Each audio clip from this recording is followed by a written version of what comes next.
जय श्रीमन नारायण। जो टिप्पणी मैं देने जा रही हूँ वह रामानुज दास श्रीमन गट्टू वेणुगोपालन स्वामी द्वारा दी गई है।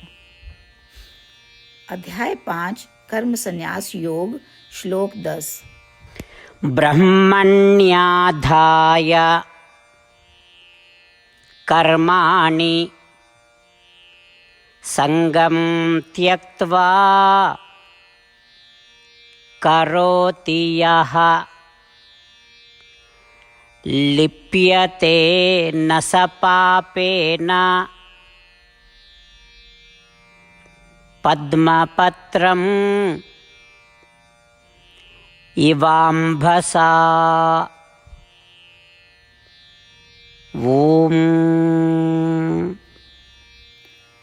गीताचार्य श्री कृष्ण परमात्मा अर्जुन सहित हम सभी को कर्म संन्यास योग सिखा रहे हैं।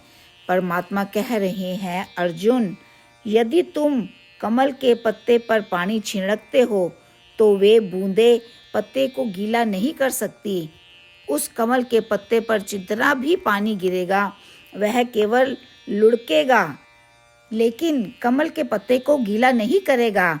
इसी तरह भले ही आप इस शरीर में और इस संसार में जो इतनी सारी सांसारिक वस्तुओं से भरा हुआ है, आप किसी भी प्रदूषण या पाप से गंदे नहीं होंगे। ऐसा बनने के लिए आपको इस तरह सोचने की ज़रूरत है कि आप इस शरीर में हैं, आपके पास कुछ इंद्रिय या अंग होते हैं और प्रकृति स्वयं इंद्रियां बन जाती हैं। यहाँ प्रकृति को ब्रह्म के रूप में संबोधित किया जाता है, तो इस प्रकृति के साथ सभी कार्य किए जा रहे हैं। इसका मतलब है कि इंद्रियों के साथ सभी कार्य किए जा रहे हैं। तो अब सभी कार्यों के लिए कर्ता कौन है, प्रकृति या ब्रह्मा?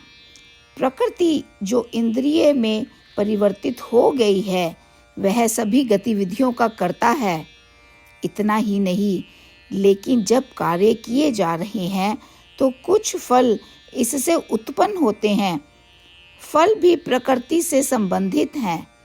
इस तरह आपको कर्तापन और फल को ब्रह्म, जो कि प्रकृति है, और इंद्रियां हैं, जो प्रकृति का रूपांतर है, को समर्पित करने की आवश्यकता है। ऐसा करते समय आपको अपने मन और बुद्धि को आत्मा पर लगाना है। इस विचार प्रक्रिया को अपने मन में प्रवाहित करते हुए अब यदि आप इस शरीर और इस संसार में रहते हुए भी अपने कर्म करते रहेंगे तो आप पर किसी भी पाप का दाग नहीं लगेगा। जैसे कि कमल का पत्ता कितना भी पानी डालने पर भी गीला नहीं होता।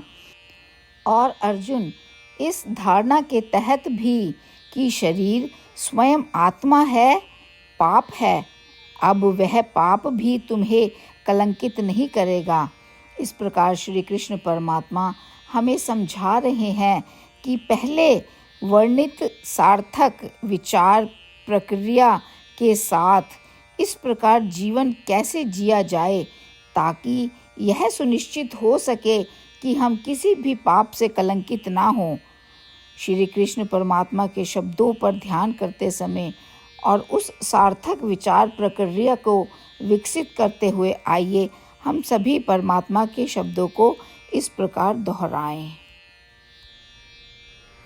ब्रह्मण्याधाय कर्माणि संगं त्यक्त्वा करोति यः लिप्यते न स पापेन पद्मपत्रमिवाम्भसा।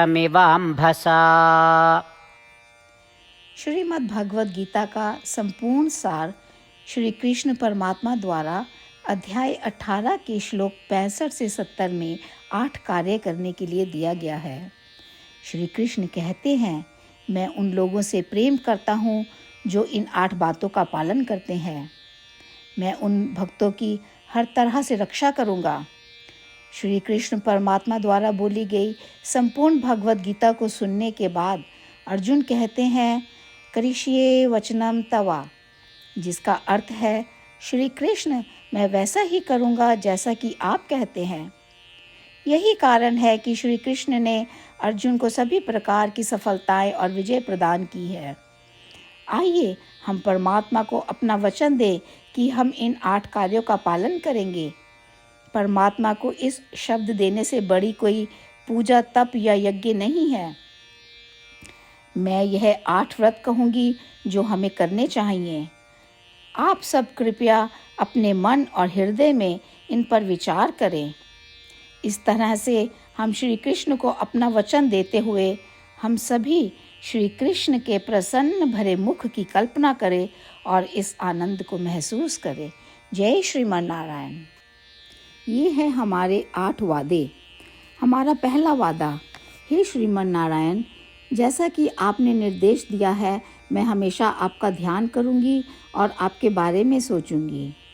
हमारा दूसरा वादा, हे श्रीमान नारायण, जैसा आपने सलाह दी है, हमेशा आपका भक्त रहूंगी।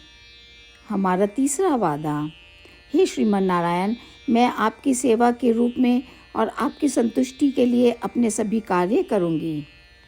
हमारा चौथा वादा, हे श्रीमान नारायण, जैसा कि आपने अनुसरण करने के लिए कहा है, मुझे पूर्ण विश्वास है कि मैं आपकी हूँ और मैं हमेशा हाथ जोड़ूंगी और आपको नमस्कार करूंगी और आपकी पूजा करूंगी। हमारा पांचवा वादा, हे श्रीमान नारायण, मुझे आपके शब्द याद आते हैं, माम एकम शरणम व्रजा 1866, कि आपने आत्मसमर्पण करने के लिए कहा था। हे श्रीमान नारायण, मैं केवल आपकी शरण में जाती हूँ। हमारा छठा वादा, हे श्रीमान नारायण, मुझे आपके शब्द माँ शुचः 1866 याद है कि आप हमें शोक ना करने का आश्वासन दे रहे हैं। मैं अब और शोक नहीं करूँगी। हमारा 7वां वादा, हे श्रीमान नारायण, आपने हमारे लिए श्रीमद् भागवत गीता प्रदान करके हम सभी पर कृपा की है और आशीर्वाद दिया है। मैं प्रतिदिन कम से कम 1 श्लोक पढ़ने या सुनने का वादा करती हूँ। हमारा 8वां वादा, हे श्रीमान नारायण, आपने गीता को पूरी मानवता तक पहुँचाया। मैं गीता में आपके दिव्य शब्दों को उन भक्तों तक पहुँचाने की कोशिश करूँगी जो गीता से अपरिचित हैं। हमने अभी अभी परमात्मा से अपने 8 वादे किए हैं।